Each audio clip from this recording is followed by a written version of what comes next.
Se estaban gestando los mayores problemas de la historia. El más majestuoso ser creado se estaba rebelando contra su creador, Dios. Lucifer, el hijo de la mañana, se llenó de orgullo debido a su belleza, su poder y sus habilidades. Y recordad que él era el gran general de las cortes celestiales. Ahora, la Biblia es muy breve al describir esos eventos que tuvieron lugar en el cielo. Solo hay 3 pasajes en toda la Biblia. Y yo estoy muy agradecido al Señor de que nos haya confiado más información sobre qué sucedió entonces aparte de esos 3 pasajes. Puesto que vivimos en el fin del tiempo, necesitamos saber cómo comenzó todo de modo que sepamos cómo concluirá. Y la gracia del Señor nos dio esa información adicional.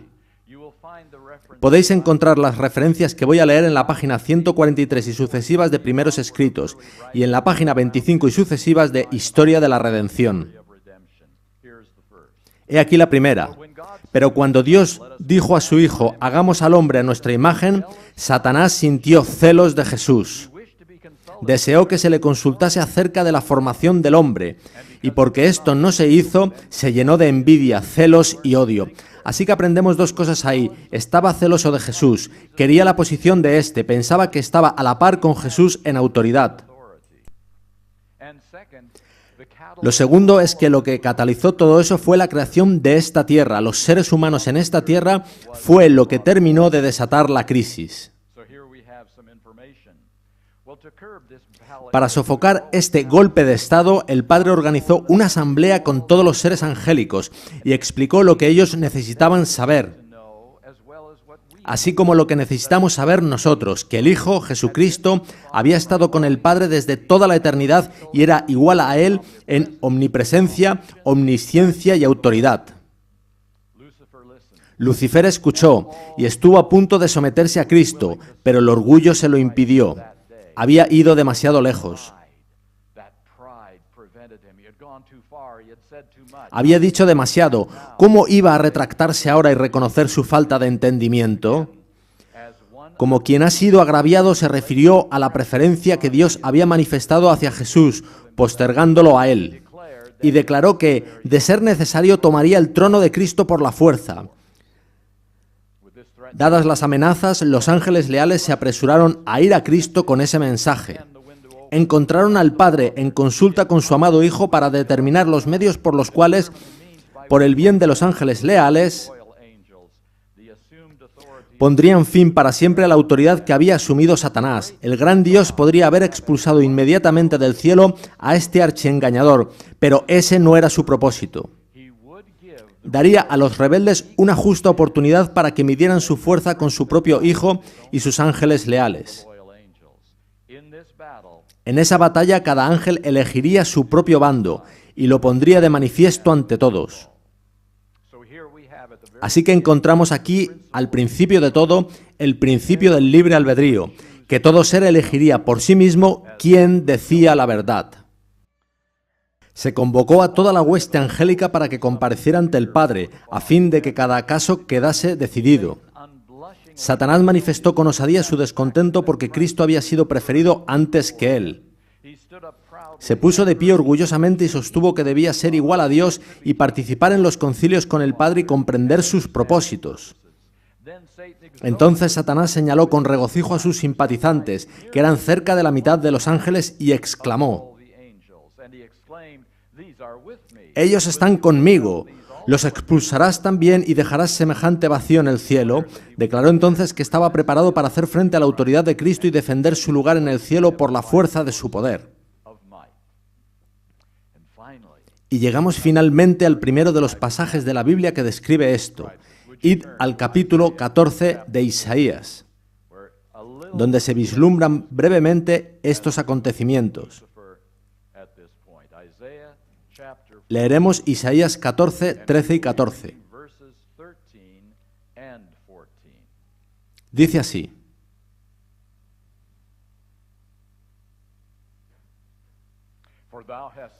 Tú que decías en tu corazón, subiré al cielo, en lo alto, junto a las estrellas de Dios, levantaré mi trono. Y en el monte del testimonio me sentaré a los lados del norte, sobre las alturas de las nubes subiré y seré semejante al Altísimo.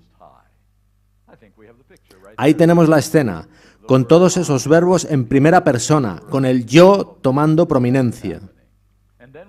El segundo pasaje está en Apocalipsis, y con este estamos muy familiarizados. Está en Apocalipsis 12, del 7 al 9. Comienza con las palabras más sorprendentes que creo haber leído nunca en las Escrituras. Después hubo una gran batalla en el cielo. Sabemos mucho sobre guerra, pero ¿cómo pudo suceder en el cielo? Miguel y sus ángeles luchaban contra el dragón, y luchaban el dragón y sus ángeles, pero no prevalecieron, ni se halló ya lugar para ellos en el cielo. Y fue lanzado fuera el gran dragón, la serpiente antigua, que se llama Diablo y Satanás, el cual engaña al mundo entero. Fue arrojado a la tierra y sus ángeles fueron arrojados con él. Lo que sucedió después es muy significativo, pues reveló el verdadero carácter de Lucifer. Lo encontramos en primeros escritos. Después que Satanás y los que cayeron con él fueron echados del cielo, y él se dio cuenta de que había perdido para siempre toda la pureza y gloria de aquel lugar, se arrepintió y quiso ser reintegrado allí. Estaba dispuesto a ocupar su propio lugar o cualquier puesto que se le asignase. Pero no, el cielo no debía ser puesto en peligro.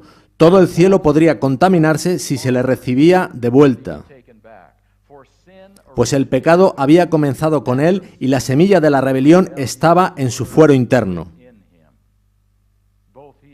Tanto él como sus secuaces lloraron e imploraron que se los volviese a recibir en el favor de Dios. Así que tenemos arrepentimiento, con lloros y ruegos. Eso podría ser suficiente, y Dios podría haberlos acogido de nuevo. Pero en la historia de la redención se nos dice: Satanás tembló al contemplar su obra. No era un sueño horrible, había sido expulsado del cielo. La pérdida de todos los privilegios que había tenido en el cielo le pareció demasiado grande como para soportarla. Deseaba recuperarlos. ¿Visteis eso? ¿Qué es lo que quería recuperar? Los privilegios del cielo. Su poderosa contextura temblaba como si fuera sacudida por una tempestad. Entonces pasó un ángel del cielo, lo llamó y le suplicó que le consiguiera una entrevista con Cristo. Le fue concedida. Entonces le dijo al Hijo de Dios que se había arrepentido de su rebelión y deseaba obtener nuevamente el favor de Dios. Deseaba ocupar el lugar que Dios le había asignado previamente y permanecer bajo su sabia dirección. Cristo lloró ante la desgracia de Satanás, pero le dijo, comunicándole la decisión de Dios, que las semillas de la rebelión todavía estaban dentro de él. Cuando Satanás se convenció plenamente de que no había posibilidad alguna de recuperar el favor de Dios, manifestó su maldad con odio acrecentado y ardiente vehemencia.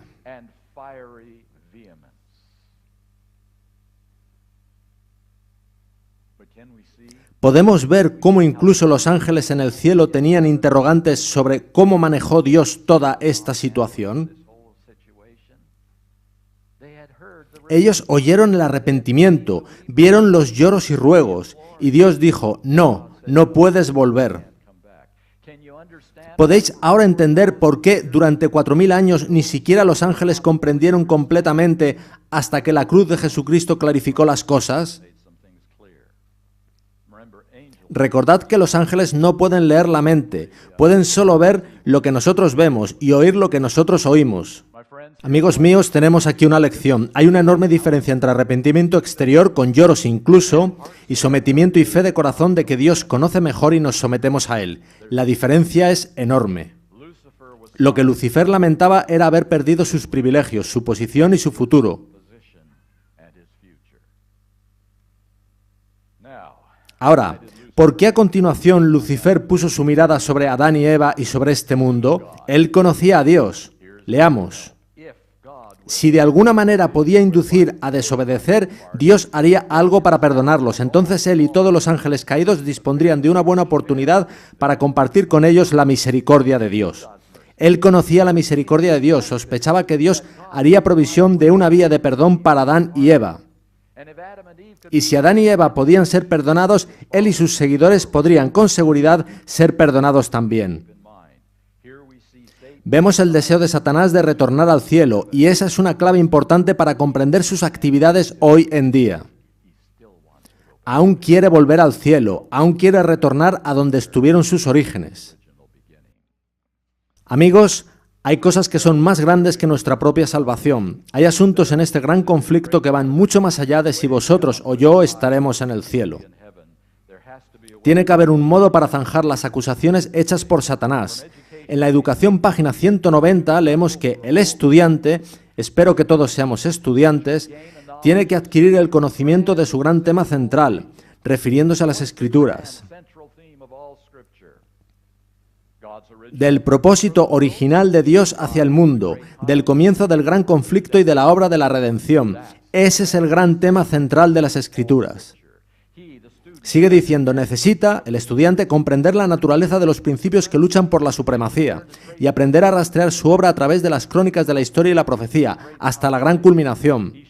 Debe verificar cómo interviene este conflicto en todos los aspectos de la vida humana, cómo en su mismo caso todo acto de su vida revela uno u otro de estos dos motivos antagónicos, y cómo, consciente o inconscientemente, ahora mismo está decidiendo en qué lado de la contienda se va a encontrar.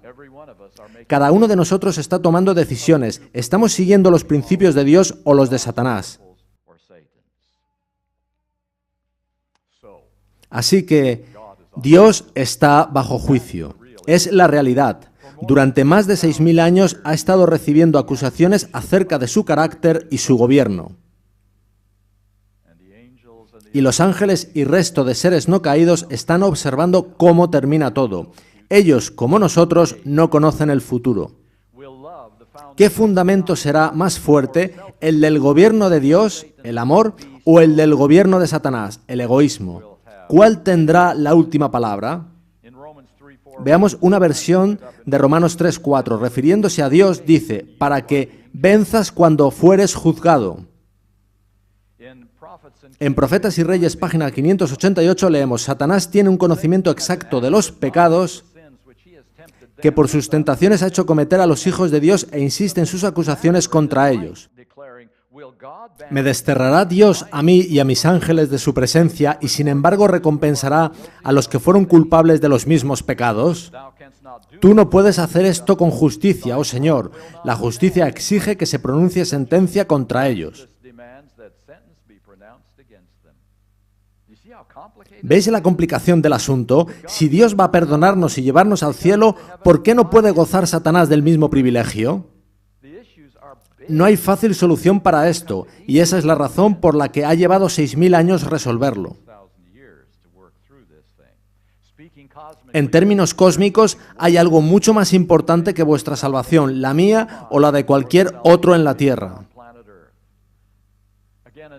Otra versión de Romanos 3:4 dice también, refiriéndose a Dios, para que seas justificado en tus palabras y venzas en tu juicio. Ahí radica todo el asunto. ¿Quién va a ser vindicado en esta gran batalla? En Patriarcas y Profetas, página 68, dice así, pero el plan de redención tenía un propósito todavía más amplio y profundo que el de salvar al hombre. Cristo no vino a la tierra solo por este motivo, no vino meramente para que los habitantes de este pequeño mundo acatasen la ley de Dios como debe ser acatada, sino que vino para vindicar el carácter de Dios ante el universo. El acto de Cristo de morir por la salvación del hombre no solo haría accesible el cielo para los hombres, sino que ante todo el universo justificaría a Dios y a su Hijo en su trato con la rebelión de Satanás. Así que, ¿cómo vindicaría Dios su nombre? Con solo 2 palabras, según la educación, página 263. La cruz. Ese es el modo elegido por Él, no por poder, ni por fortaleza, ni por declaración, sino por demostración. La cita dice, la cruz es, para nuestros sentidos entorpecidos, una revelación, y nuestras habilidades para comprender están realmente entorpecidas. Id conmigo al capítulo 12 de Juan.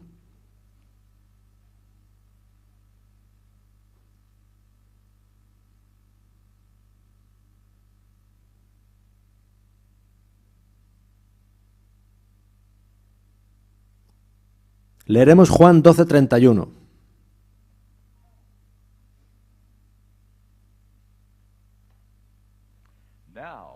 Ahora es el juicio de este mundo.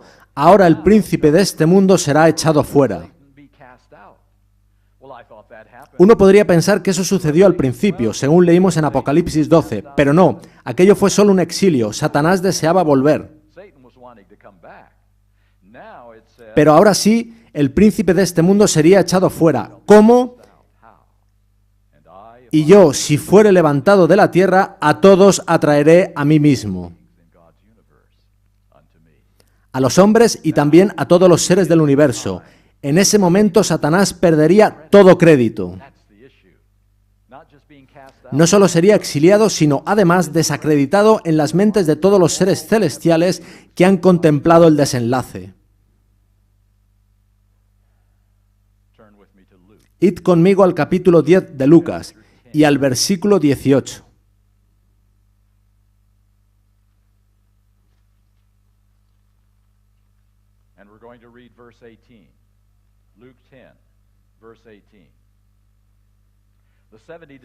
Los 70 discípulos acababan de volver de su viaje misionero, habían expulsado demonios, ángeles caídos, y Jesús les dice: yo veía a Satanás caer del cielo como un rayo.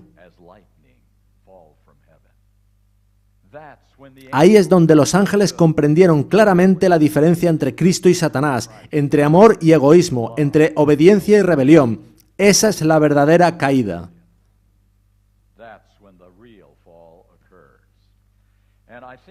Y creo que hay algo más que debemos entender. A veces hay una desorbitada preocupación con la cruz. La gente celebra hoy en día la muerte y resurrección de Cristo, pero la verdadera cruz de Cristo no es un crucifijo en el que Jesús está colgado. La verdadera cruz está vacía, pues Él resucitó. El símbolo es del Señor levantado. La fe nos lleva no solo a la cruz, sino a través de la cruz, a Jesucristo en el santuario celestial, donde Él está ahora ministrando para nosotros lo que hizo en el Calvario. Id conmigo a otro texto, a Hebreos 4.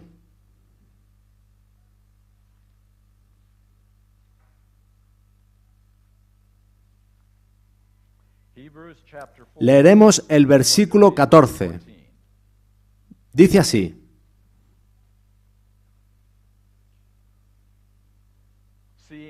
por tanto, teniendo un gran sumo sacerdote que traspasó los cielos, Jesús, el Hijo de Dios, retengamos nuestra profesión. Ese es el Cristo de la cruz y de la resurrección.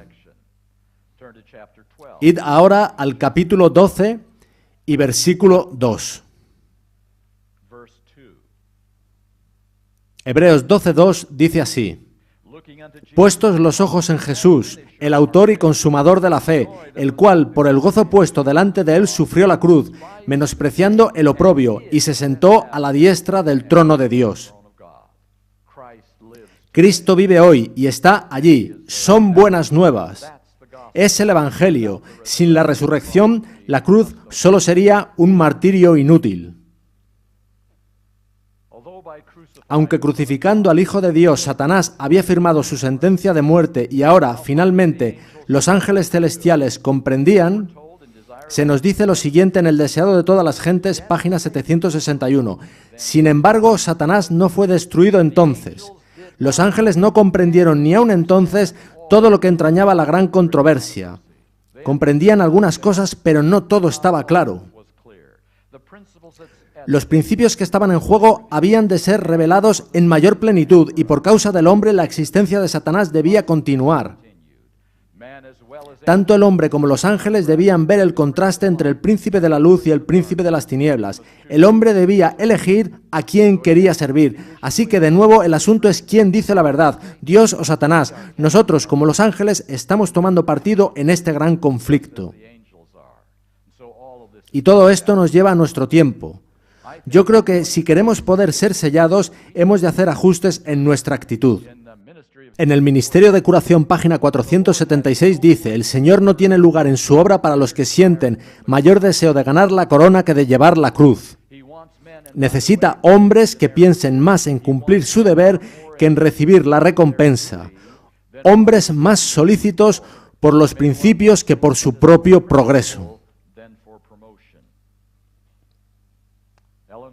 Ellen White describe el Evangelio popular, el que enseña la mayoría del cristianismo, como un escape del sufrimiento más que una liberación del pecado. Lucifer quería ser readmitido en el cielo, pero no quería el carácter del cielo. Las semillas de rebelión aún estaban en él. ¿Anhelamos el cielo como un escape de nuestras dificultades o como una liberación definitiva de nuestro egoísmo y orgullo? ¿Cuál es nuestra motivación?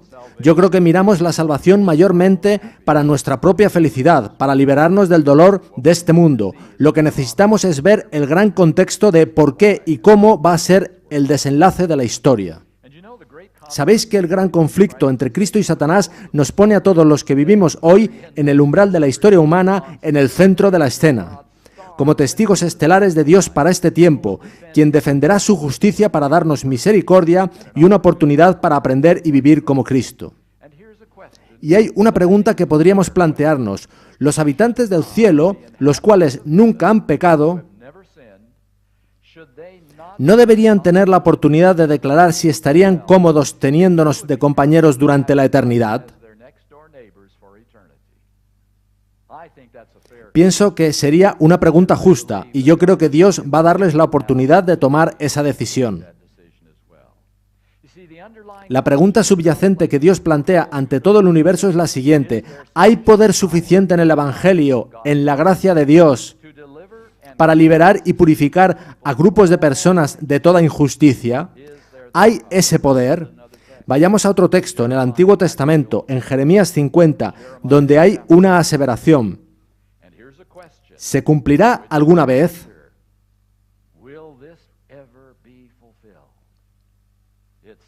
Se trata de una tremenda promesa. Jeremías 50:20 dice: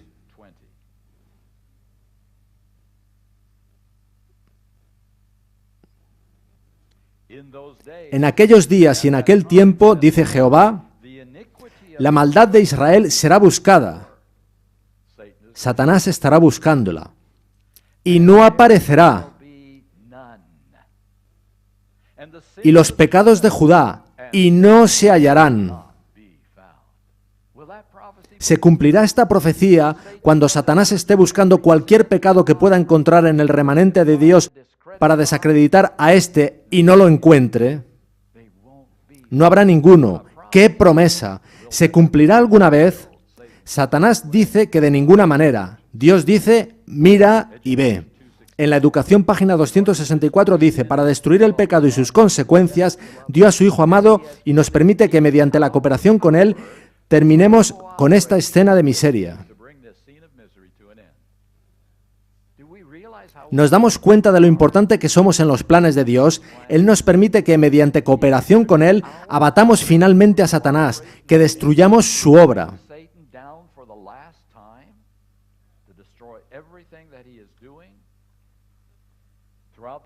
Por toda la Biblia, Dios deja muy claro que nada es más importante que limpiar su nombre de las acusaciones de Satanás, de modo que la justicia prevalezca en el universo.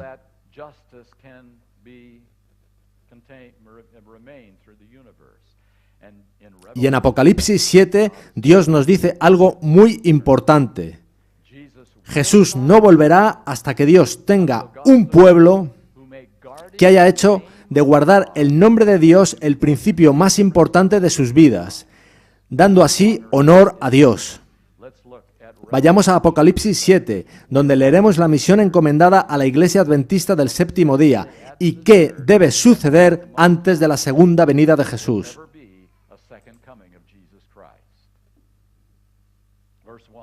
El versículo 1 dice: Después de esto vi a 4 ángeles en pie sobre los 4 ángulos de la tierra, que detenían los 4 vientos de la tierra, para que no soplase viento alguno sobre la tierra, ni sobre el mar, ni sobre ningún árbol. Los ángeles están deteniendo los vientos de destrucción, justo ahora en este tiempo. Dice después: vi también a otro ángel que subía de donde sale el sol, y tenía el sello del Dios vivo, y clamó a gran voz a los 4 ángeles, a quienes se les había dado el poder de hacer daño a la tierra y al mar, diciendo: no hagáis daño a la tierra ni al mar, ni a los árboles, hasta que hayamos sellado en sus frentes a los siervos de nuestro Dios. No habrá un caos total en esta tierra, no habrá destrucción del planeta, no habrá segunda venida de Cristo hasta que el pueblo de Dios esté sellado.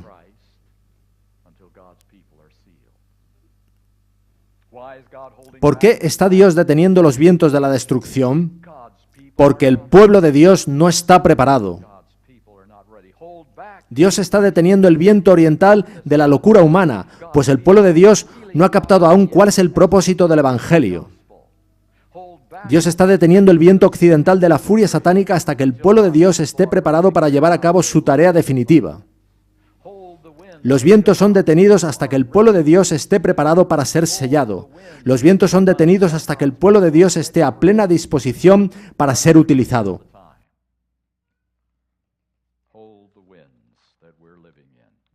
Y en los tiempos en que los vientos están siendo detenidos, Dios dice al universo que cuando escriba su nombre en las frentes de sus fieles, los escuchen y los observen.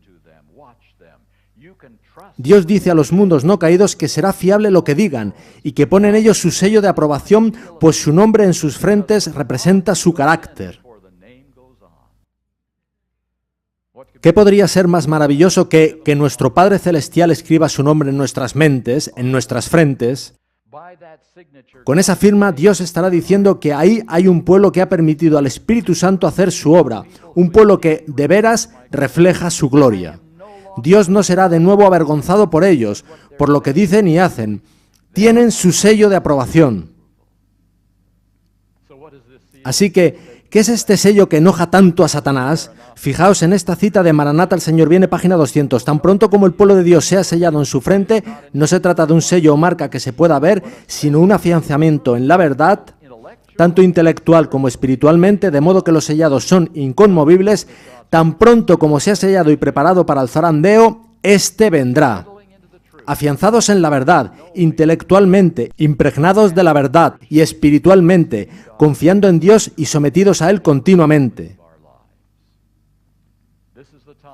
Ese será el momento en que los ángeles y todos los mundos no caídos harán su juicio final sobre quién dice la verdad en el gran conflicto.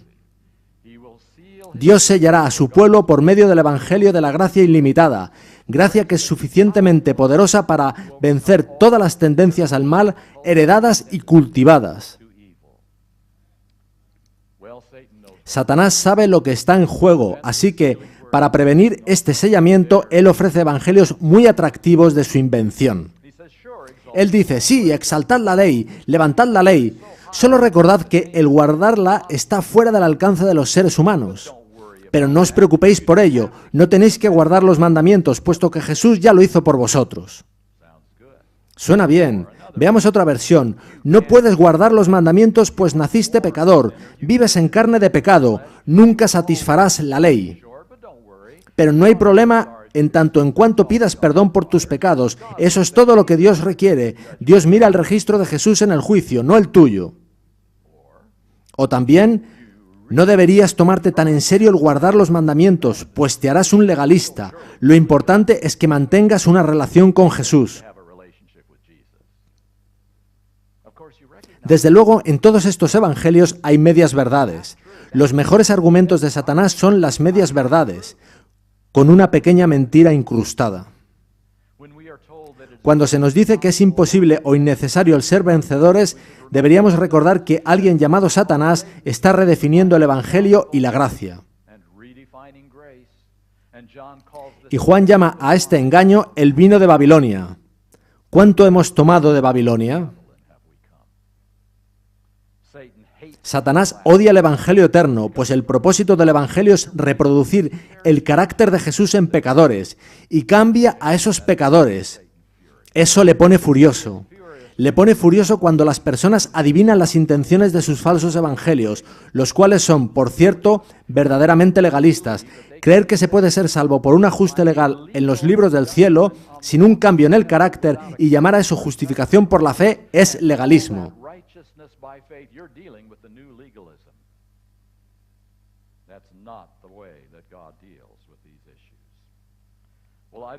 No sé vosotros, pero yo creo imaginar lo que la gente fuera de la Nueva Jerusalén, tras la segunda resurrección, podría decir a sus pastores y maestros.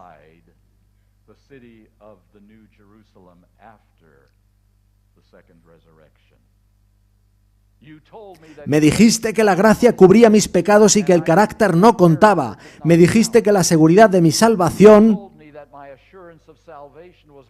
era creer que Jesús murió por mí y que nada podía yo añadir a lo que Él ya había hecho por mí. Pero mira dónde estamos. Me dijiste que cualquier intento de añadir obediencia a la fe sería legalismo. Mira dónde estamos.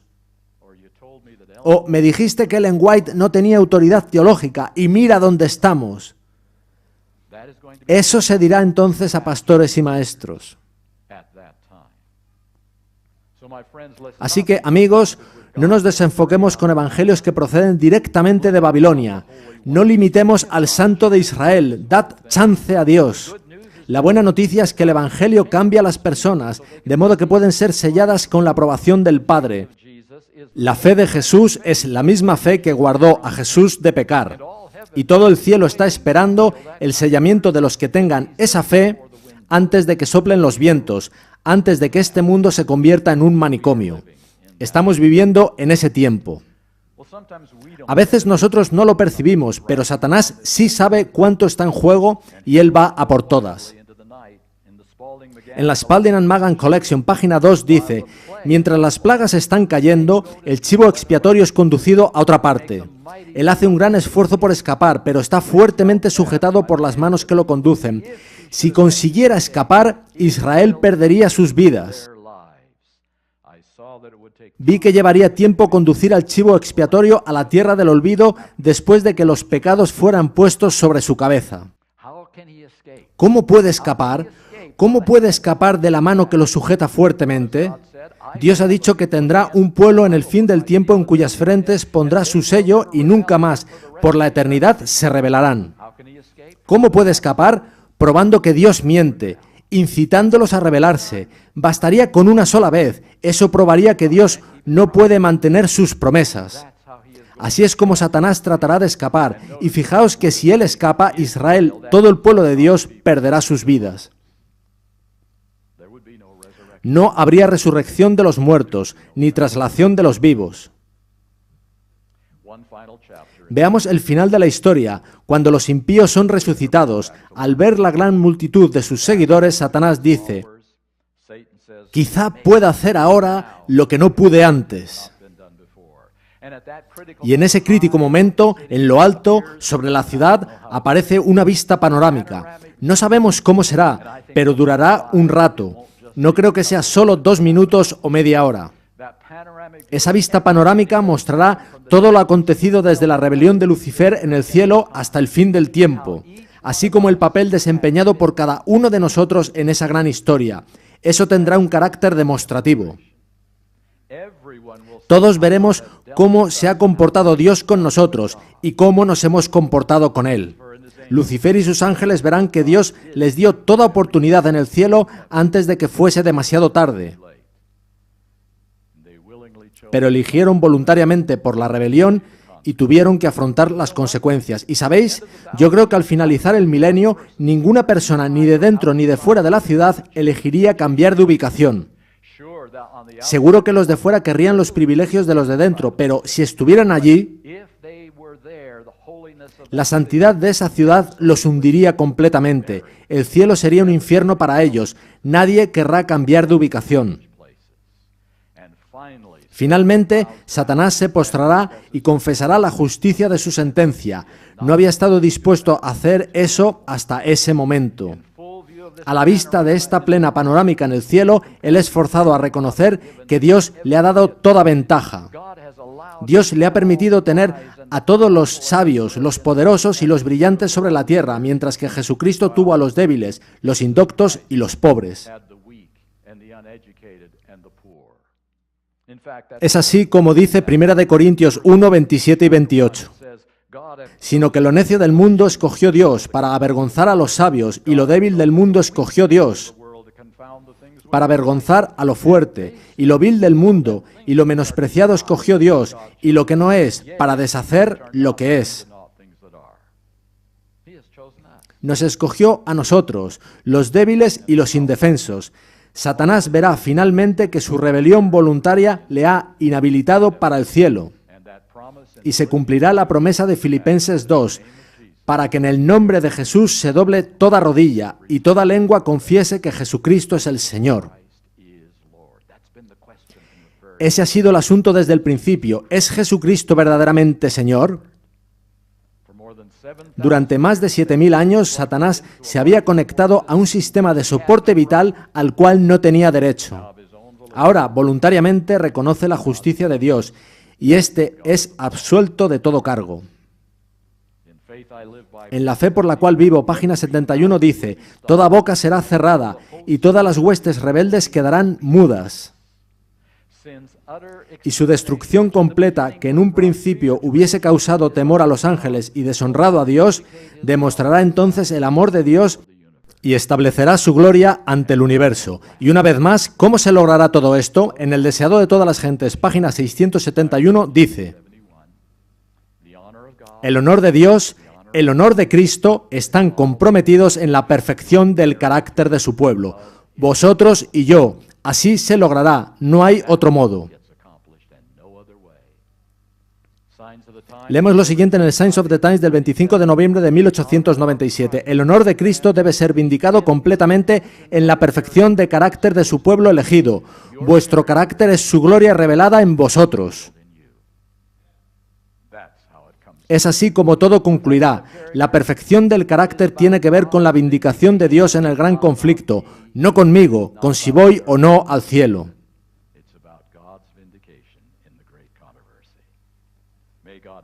Que Dios nos ayude a ser esa generación.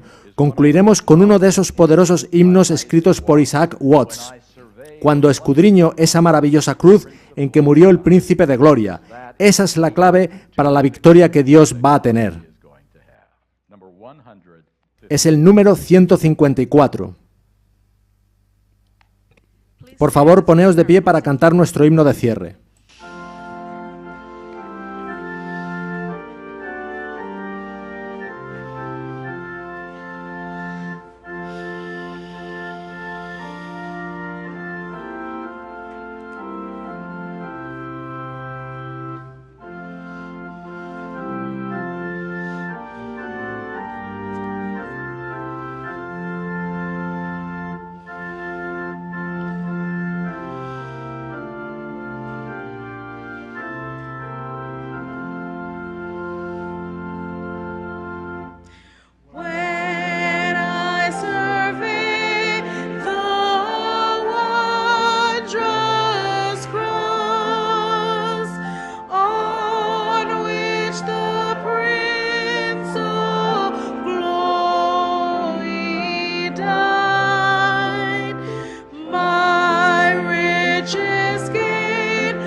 Padre, cuando escudriñamos la maravillosa cruz en que murió nuestro Príncipe de Gloria, sean sacrificadas a su sangre todas las cosas vanas que más nos cautivan. Que Jesucristo, nuestro Salvador, sea vindicado por nuestras vidas, nuestras palabras y nuestras acciones, y que pueda verdaderamente retornar pronto. En su nombre lo pido. Amén.